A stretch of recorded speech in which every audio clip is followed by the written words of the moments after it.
ബൈബിളിൽ പഴയതും പുതിയതുമായിട്ടുള്ള നിയമങ്ങളുണ്ട്. അപ്പോൾ പഴയത് നിവർത്തിക്കാനാണ് കർത്താവ് വന്നത്, നേരെ പുതിയതായി. അപ്പോൾ ചിലർക്കൊരു സംശയം, ഈ പഴയത് മാറി പിന്നെ പുതിയതായി കൂടെ, പുതിയത് മാത്രം പോരെ എന്ന് ചോദിക്കുന്നുണ്ട്. അതിനോട് അച്ഛനോടുള്ള പ്രതികരണം എന്താ? എല്ലാ സ്നേഹിതർക്കും കർത്താവായ യേശുക്രിസ്തുവിലും പിതാവായ ദൈവത്തിലും പരിശുദ്ധാത്മാവിലും സ്തുതിയും മഹത്വവും ഉണ്ടായിരിക്കട്ടെ.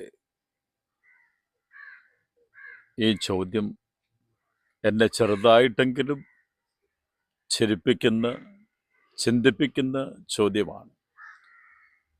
പഴയ നിയമവും പുതിയ നിയമവും, ഇപ്പം പുതിയ നിയമം മാത്രം കൈകാര്യം ചെയ്താൽ പോരെ?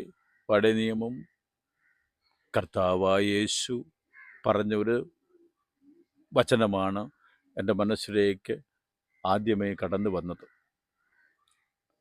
നിയമത്തെയോ പ്രവാചകന്മാരെയോ ഇല്ലാതാക്കാനല്ല, പൂർത്തിയാക്കാനാണ് ഞാൻ വന്നിരിക്കുന്നത്. അതിൻ്റെ അർത്ഥം യേശു ഈ ലോകത്ത് പൂർത്തീകരിച്ചത് പഴയ നിയമത്തിലും പുതിയ നിയമത്തിലും ഉൾക്കൊള്ളുന്ന സത്യങ്ങളുടെ പൂർത്തീകരണമാണ് എന്ന് നിസ്സംശയം നമുക്ക് മനസ്സിലാക്കാം. അതല്ലേ യേശു താബോർ മലയിൽ വെച്ച് രൂപാന്തരീകരണം സംഭവിച്ചപ്പോൾ അവിടെ യേശു സംസാരിക്കുന്ന ആരുമായിട്ടും നമുക്കെല്ലാവർക്കും അറിയാമല്ലോ. പഴയ നിയമത്തിലെ നിയമദാതാവെന്ന് ഇസ്രായേൽ ജനം കൊണ്ടു നടന്ന് മോശയും, പ്രവചനങ്ങളുടെ പ്രവാചകനായി പ്രവാചകന്മാരുടെ പ്രവാചകനെന്ന് പഴയ നിയമത്തിൽ തന്നെ അവർ ഉൾക്കൊണ്ട ഏലിയായെ. ഇതിൻ്റെ എല്ലാം പൂർത്തീകരണമാണ് തന്നിൽ സംജാതമാകുന്നതെന്ന് യേശു ഒരു വെളിപ്പെടുത്തലിലൂടെ തന്നെ താൻ പറഞ്ഞത് അന്വർത്ഥമാക്കുകയാണ്. നമ്മുടെ ഇപ്പോഴത്തെ ജീവിതശൈലിയിലൂടെ പറഞ്ഞു കഴിഞ്ഞാൽ, എനിക്ക് അപ്പാപ്പനെയും അമ്മാമ്മയും ഇഷ്ടമില്ല, എൻ്റെ അപ്പനെയും അമ്മയും മാത്രമാണ് ഇഷ്ടമെന്ന് പറയുന്നത് എങ്ങനെ അത് യാഥാർത്ഥ്യമാകും? എൻ്റെ അപ്പാപ്പനും അമ്മാമ്മയും ഇല്ലാതെ എൻ്റെ അപ്പനും അമ്മയും രൂപാന്തരപ്പെടത്തില്ലല്ലോ. നൂലുവഴി എൻ്റെ അപ്പനും അമ്മയും ഇങ്ങോട്ട് വന്നില്ലല്ലോ. എൻ്റെ അപ്പാപ്പനും അമ്മാമ്മയും വന്നതുകൊണ്ടാണല്ലോ ഞാൻ ഈ നിലയിൽ രൂപപ്പെട്ടിരിക്കുന്നത്.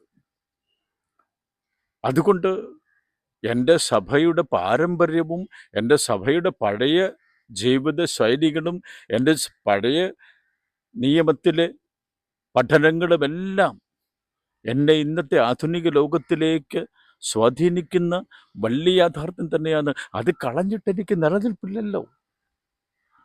ചിലരൊക്കെ വിവാഹം എന്ന കൂദാശയിലൂടെ കടന്നു വരുമ്പോൾ പറഞ്ഞു കേട്ടിട്ടുണ്ട്, ഇനി വേറെ ആരുമില്ല, ഞാനും നീയും മാത്രം, നമ്മൾ മാത്രം. അത് നൈമിഷികമായി ഇനി നമ്മുടെ ജീവിതത്തിൽ മറ്റൊരു അന്ധകാര ശക്തികൾക്കും ഇടപെടാനായി അനുവാദം കൊടുക്കരുത് എന്നുള്ളതാണ് യാഥാർത്ഥ്യം. അവർ അത് പറയുമ്പോൾ പക്ഷെ അവരൊരിക്കലും ഉദ്ദേശിക്കുന്നുണ്ടാകില്ല, എനിക്ക് എൻ്റെ മാതാപിതാക്കൾ വേണ്ട, എനിക്ക് നിൻ്റെ മാതാപിതാക്കൾ വേണ്ട എന്ന് ആരും പറയുന്നതായിട്ട് ഞാൻ കേട്ടിട്ടില്ല. എന്നെ ഇങ്ങനെ രൂപപ്പെടുത്തി നിനക്കായി നൽകിയ എൻ്റെ മാതാപിതാക്കളെ എങ്ങനെ മറക്കാനായി ഞാൻ നിന്നോട് പറയും, അല്ലെങ്കിൽ നീ എന്നോട് പറയും?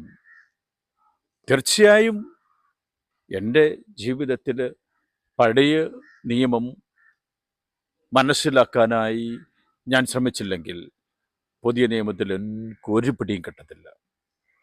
അതുകൊണ്ട് ഒരു നാണയത്തിൻ്റെ രണ്ട് വശങ്ങളാണ് പഴയ നിയമവും പുതിയ നിയമവും എന്ന് നമുക്കെല്ലാവർക്കും അറിയാമല്ലോ.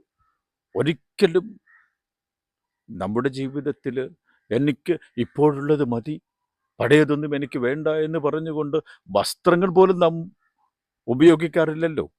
പഴയ വസ്ത്രങ്ങൾ നാം ഉപയോഗിച്ച് തന്നെയാണ് വീണ്ടും ആ പഴയ വസ്ത്രം ഉപയോഗിച്ചത് മാറ്റിവെക്കുമ്പോൾ പുതിയ വസ്ത്രങ്ങൾ നാം ധരിക്കുന്നത്. ആകയാൽ നിങ്ങളുടെ ആ ചോദ്യത്തിൻ്റെ ഉത്തരം നിങ്ങൾക്ക് തന്നെ സ്വായത്തമാക്കുവാനായി ഈ ചിന്ത ഉപകരിച്ചു എന്ന് ഞാൻ കരുതുകയാണ്. പഴയ നിയമം അതിൻ്റെ പൂർത്തീകരണമാണ് പുതിയ നിയമം. പഴയ നിയമം അതിൻ്റെ പൂർത്തീകരണമാണ് പുതിയ നിയമമെന്ന് യേശു തന്നെ എന്നെ പഠിപ്പിച്ചു തന്നു. ആ യേശു പഠിപ്പിച്ചത് തൻ്റെ ജീവിതത്തിലൂടെ കാണിച്ചു തരികയും ചെയ്തു. ആകയാൽ പഴയത് വിട്ട് പുതിയതിലേക്ക് മാത്രം ആശ്രയിച്ചാൽ ഞാൻ സാത്താൻ്റെ പിടിയിൽപ്പെട്ട് സാത്താൻ്റെ മകനായി മകളായി പ്രവർത്തിക്കുന്നു എന്നതിൽ യാതൊരു സംശയമില്ല. ഞാൻ തിരുസഭയുടെ അംഗമല്ലാതായി മാറുന്നു. ഞാൻ ഇന്ന് നിലനിൽക്കുന്ന തിരുസഭയുടെ വ്യക്തിത്വമെന്ന് പറയുന്നത് പഴയ ആധുനിക കാലത്തിൽ ഞാൻ നോക്കിക്കണ്ട് ഞാൻ മനസ്സിലാക്കിയ ചരിത്രത്തിൽ നിന്ന് തന്നെയാണ്. ആകയാൽ നമുക്ക് എന്തുമാത്രം പ്രാധാന്യം നാം തിരുസഭയ്ക്ക് കൊടുക്കുന്നുവോ അത്രമാത്രം പ്രാധാന്യം നാം ഇന്നത്തെ സാഹചര്യങ്ങൾ കൊടുത്തേ മുന്നോട്ട് പോകാൻ പറ്റൂ. പഴയ നിയമം വേറെ, പുതിയ നിയമം വേറെ എന്ന ചിന്ത സാത്താൻ്റെ ശക്തിയാണ്, സ്വാധീനമാണ് എന്ന് നിസ്സംശയം എനിക്ക് പറയാൻ സാധിക്കും.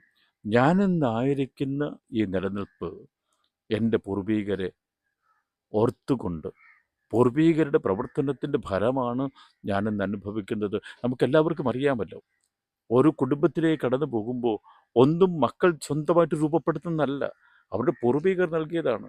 അവരുടെ മാതാപിതാക്കൾ, മുത്തശ്ശന്മാരും നൽകുന്ന അടിസ്ഥാന കാര്യങ്ങളിൽ നിന്നാണ് അവർ പിന്നെ പണിതുയർത്തുന്നത്, കൂട്ടിച്ചേർക്കുന്നത്. ആകയാൽ പഴയതില്ലാതെ പുതിയതില്ല എന്ന സാരം. ഒരിക്കലും പഴയതിനെ കളഞ്ഞു കുളിക്കാതെ പുതിയതിൽ മാത്രം ആശ്രയിച്ചു പോകാതെ നമുക്ക് യേശുവിൻ്റെ മക്കളായി ആത്മാവിൻ്റെ ജ്വാലയിൽ നിറയുന്ന വ്യക്തികളായി രൂപപ്പെടാൻ നമ്മെ തന്നെ വിട്ടുകൊടുക്കാം. ദൈവം നമ്മെ സമൃദ്ധമായി അനുഗ്രഹിക്കട്ടെ. ആമേൻ.